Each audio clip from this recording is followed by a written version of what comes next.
Ayağım yeter bol cephis.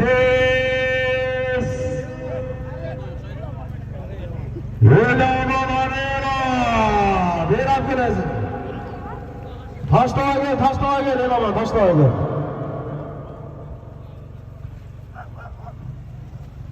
Maşallah. Elaman taşlığa gel bakalım. Şupkara gel.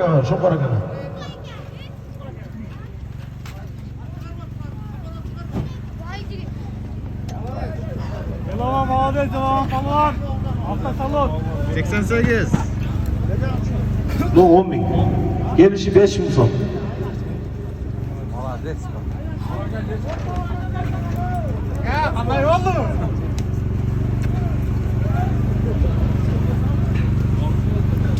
Hala taştan, şu baraka taştan. 5.000 son manasılar gel otur.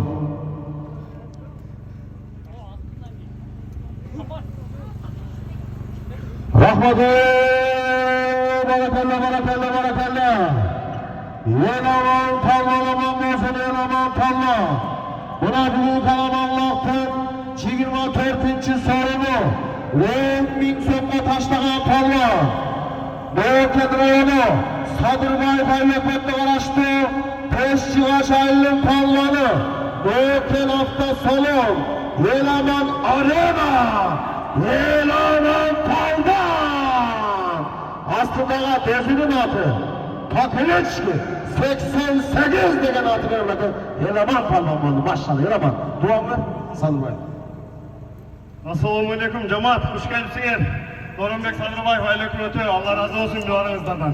Salım qo'shganlar barыңızdan Allah razı olsun. Salım qo'shganlar har biringizlarning uyingizda жақшылық болсын. Har doim baxtlilik толгыла. Har bir musulmonga shunday to'ylarda o'lib ehson qilish nasib qilsin. Salmonlar atılar hech qachon jig'ilmasin.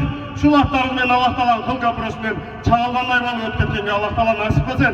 Barыңызlarga, uyingizlarga har doim densoqlik, uy bo'lib baxt qalaymiz. Barыңızlardan Allah razı olsun. Özüm vaxtımı taşladım. Mırzayev Rukam Alper'de aka.